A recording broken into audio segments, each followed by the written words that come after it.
Thank you very much, and I thank my colleagues for their contributions. And I will note the project that Senator Colbeck talking about in Queensland next to the Wet Tropics World Heritage Area, the Chilumban Wind Farm project. Well, imagine if that was being built in Tasmania. You'd have Bob Brown out there chaining himself to wind farm pylons because he's protested against wind farms in Tasmania because apparently his wedge-tailed eagles are far more important than our last remaining community of chlamydia-free koalas. It is, as Senator Colbeck says, the hypocrisy is breathtaking. Senator Cadell quite rightly said this is about allowing people to tell their story. Now, we keep getting our stories, this proposal, this project, this inquiry blocked by Labor, by the Greens, by Senator Pocock on the crossbench. And luckily for them, we can stand in this place and share parts of their stories.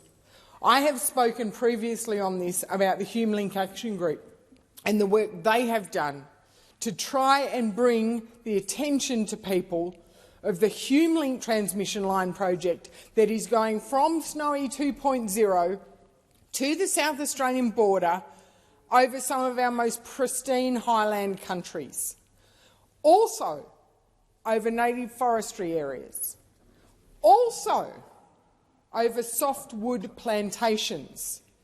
And just this week, the New South Wales Softwood Group said that the HumeLink transmission line project could be the final nail in the coffin for the Highland softwood plantations that have been through bushfire, that have been through COVID, that have suffered supply chain issues. But HumeLink is going to be the straw that broke the camel's back. But I also want to talk a little bit closer to my home as well, because on July 18, I had the opportunity to join a packed room of concerned landholders at the Deniliquin RSL Club to hear from a team of Transgrid staff with the guidance of a professional moderator to talk about the New South Wales side of the VNI West project. Now, this is a project that's going to connect the Dinawan renewable energy zone near Coleambally in New South Wales to Victoria and then power Melbourne. Good on Melbourne. I hope you're very comfortable in Toorak.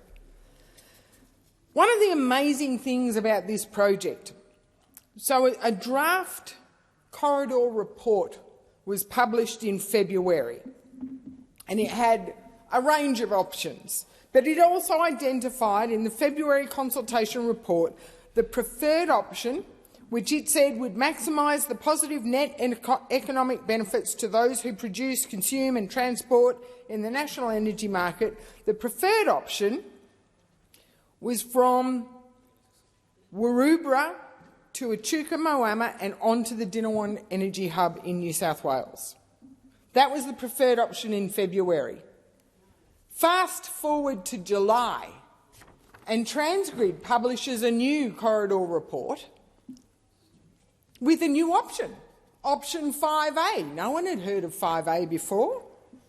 And 5A goes from Dinawan, north of Jerilderie, past Conago, over almost the whole of one of Australia's longest merino bloodline studs, 160-odd years of a single merino bloodline, across some of our most productive sheep and rice-producing areas, around the Wirrai State Forest, because on this occasion they've worked out that they shouldn't be going over state forests, and then crossing the Murray River at Murrabit. And when everyone is scratching their heads going, why? Why has the New South Wales leg of the VNI West project suddenly increased from 184 kilometres which would be the most direct route, following roads, probably following a road corridor. It's increased to 216 kilometres over predominantly private farmland. It is estimated that this change in route will cost New South Wales an extra $154 million. And everyone is questioning why. Well, thanks to the investigative reporting of Peter Hunt at the Weekly Times, we now know why. The Victorian Energy Minister, Lily D'Ambrosio, demanded option 5A. We thought, silly us, that the Australian energy market operator would choose the appropriate route based on an option that maximises the positive net economic benefits. But we find out that Minister D'Ambrosio insisted the AEMO consider option 5A, unbeknownst to anyone else. So when these farmers in Deniliquin gathered at the Denny RSL to try and understand why, they also rightly questioned, well, what does this mean? Now it's apparently can't go underground, can't follow the road corridors, can't follow the predominantly disused but still government-owned rail corridors, and needs to go over private agricultural land. So what does that mean? Well, it means once the final route is selected, 70-metre wide easement. It means 80-metre tall towers every 450 metres. It means an air exclusion zone of 120 metres wide and 60 metres above the top of the transmission lines. Now, we are in an irrigation area. As much as some in this place would like us to do away with irrigation, irrigation is still a vital part of our economy. And one of the things that irrigation farmers do, particularly, if they've watered or if they're a rice farmer and they've got their rice, and being the most water-efficient rice growers in the world, but we still do have flooded rice bays, and the best way to maintain that rice and get the best bang for your harvest is by aerial application of fertilisers. Sometimes, in a wet year like the year we've just had where it was flooded, the only way to get the rice onto the bays is to aerial sow. Could you imagine having a 120-metre wide air exclusion zone? And you can't fly drones in that 120 metres. So for the graziers who now utilise drones as an efficient way to monitor their stock and their stock water points, sorry, no can do. You can't do that anymore. So that is an impact on your farm business. You're going to have to change the crops you grow, you're going to have to change the way you apply water, you're going to have to change the way you manage your livestock.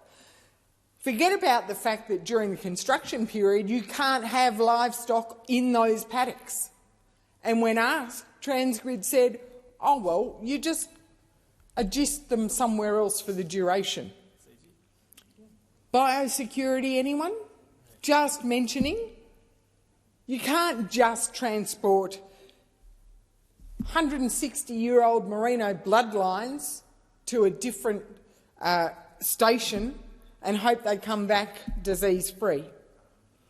But as Senator Cadell said, the other impacts. What is the impact on the capital gains status of the farm? Some of these farms have been in the same family for 5+ generations.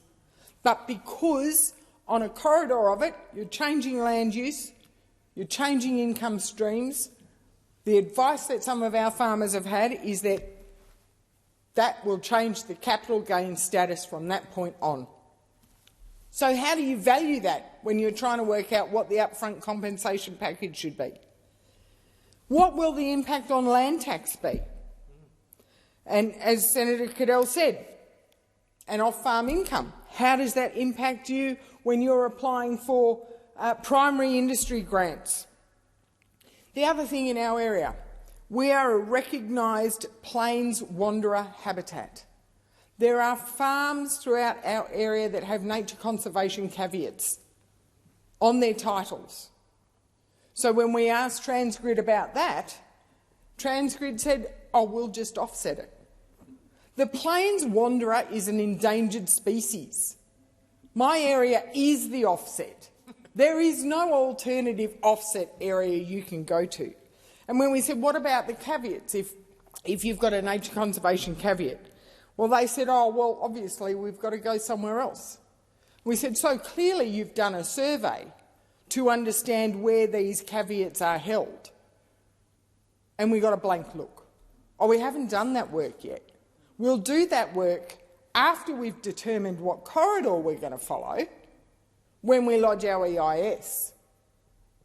I've never heard of anything so ridiculous.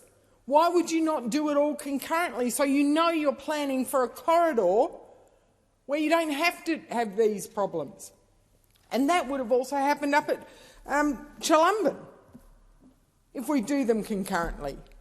But this is what we want to explore in this inquiry. We want to hear more of these stories. We want to hear where the planning processes are letting us down and are actually adding to our costs, even if we still continue with an overhead power line option. We want to make sure the planning processes, instead of following a Labor state minister's demands to skirt around their preferred electorates, instead of following those, we want to make sure it is net benefit. We want to make sure they've considered nature conservation caveats. We want to make sure that they are actually going the most direct route instead of the most politically convenient route. So let us have this inquiry. I don't tire of asking, because I actually quite like standing here and standing up for my constituents and my communities so that their stories are heard. But wouldn't it be better for all of you if instead of hearing it through me, you heard it direct? So let us have this inquiry to hear from the people who are directly impacted and to hear from the Transgrids of the world. Because it would be an open public inquiry. We would not block anyone. Let us have this inquiry.